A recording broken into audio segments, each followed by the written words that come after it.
నేనైతే ఎన్ని వీడియోస్ తీసాను ఇవన్నీ పట్టుకుంటారేమో కానీ చాలా వీడియోస్ తీసుకున్నాను బిట్లుగా అసలు. బాలయ్య బాబు గారి యాక్టింగ్ సూపర్ అండి, అసలు దాని కొంచెం డైలాగ్సే లేవు.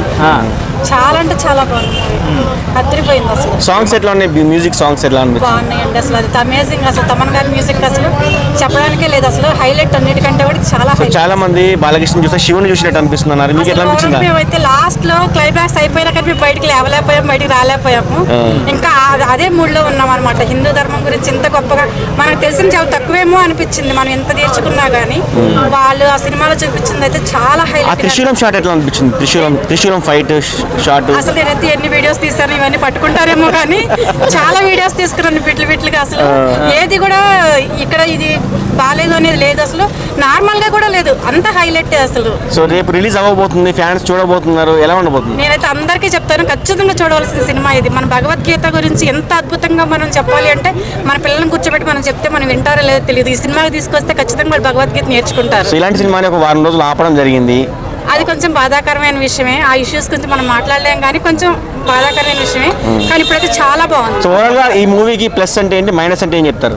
హిందూ ధర్మం ప్లస్ అండి, మైనస్ గురించి మనం ఏం చెప్పలేము. కొంచెం లేట్ గా రిలీజ్ అవ్వడం అయితే మైనస్. ఒక జై బాలయ్య అంటారా? జై బాలయ్య. బాగుంది, చాలా బాగుంది. ఏం నచ్చింది? బాలకృష్ణ గారి యాక్షన్ చాలా బాగుంది. తమన్ మ్యూజిక్ ఎలా ఉంది? సూపర్, చాలా అంటే చాలా బాగుంది, చాలా బాగా. హైలైట్ సీన్స్ అంటే ఏం చెప్తారు అఖండ 2? అఖండ 2 అంటే త్రిశూలంతో పైన తిప్పింది బాగా నచ్చింది. సీన్ ఎలా ఉంది? అది ఇంకా సూపర్ ఉంది. సాంగ్స్ ఎట్లా ఉంది? మ్యూజిక్ కానీ సాంగ్స్ కానీ చాలా బాగుంది, చాలా బాగుంది. రిలీజ్ మార్కెట్ ఎలా అనిపించింది? అంటే విజువల్స్ గ్రాఫిక్స్ ఎట్లా అనిపించింది అమ్మా? చాలా అంటే చాలా బాగుంది. మీరు ఎక్స్పెక్ట్ చేస్తారా ఇలా ఉంటుంది? నేను ఎక్స్పెక్ట్ చేస్తారా? ఫస్ట్ చూసాం కాబట్టి సెకండ్ దాని మీద ఇంకా హోప్ పెట్టుకొని నేను కావాలని ఈ రోజు వచ్చాను అనమాట. సో బాలయ్య అంటే డైలాగ్స్ అంటే బాలయ్య ఎలా ఉన్నాయి డైలాగ్స్? తన రాజస్థాన్కి ఇవ్వచ్చు, 100% 1000% ఇవ్వచ్చు. Thank you. నీకు చాలా బాగుంది. ఏం నచ్చాలి అంటే మన కంట్రీ దేని మీద స్టాండ్ అయింది అన్నప్పుడు మన కంట్రీ ఒక నమ్మకం మీద స్టాండ్ అయింది. మన కోసం భగవంతుడు అనే వ్యక్తి ఉన్నాడు, ఆ భగవంతుడు ఎక్కడో ఉండి మనల్ని కాపాడుతూ ఉంటాడు అనేటటువంటి నమ్మకం మీద స్టాండ్ అయింది అనేటటువంటి టేక్ చాలా బాగుంది. అలాగే ఏదైనా ఒక కష్టం వచ్చినప్పుడు దైవం మానుష రూపేణ, మనిషి రూపంలో భగవంతుడు వస్తాడు. భగవంతుడు అంటే ఎక్కడి నుంచో ఆయన రాడు, మనిషి రూపంలోనే ఒక ఐడియానిచ్చి ఆ ఐడియా ద్వారా ఈ ప్రపంచాన్ని మనం ఎలా కాపాడాము.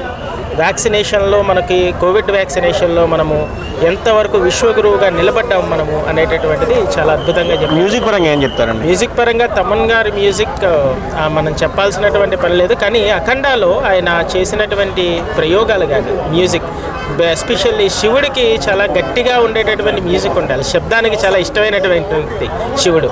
సో ఆ శబ్దాన్ని చాలా అద్భుతంగా ప్లే చేసినటువంటి వ్యక్తిగా తమన్ గారు.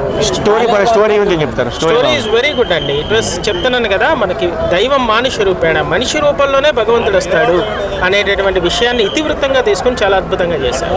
మీకు నచ్చిన ఫేవరెట్ సీన్? ఆయన లాస్ట్లో క్లైమాక్స్లో బాలకృష్ణ గారు ఈ దేశం గురించి చెప్తూ, మీకు ఈ దేశం నీ చరిత్ర ఎంత, మీ దేశపు చరిత్ర ఎంత, మా దేశంలో ఉన్నటువంటి కాశీలో ఒక చెట్టుకున్నటువంటి చరిత్ర కూడా నీ దేశానికి లేదు అంటారు. చాలా అద్భుతమైనటువంటి డైలాగ్.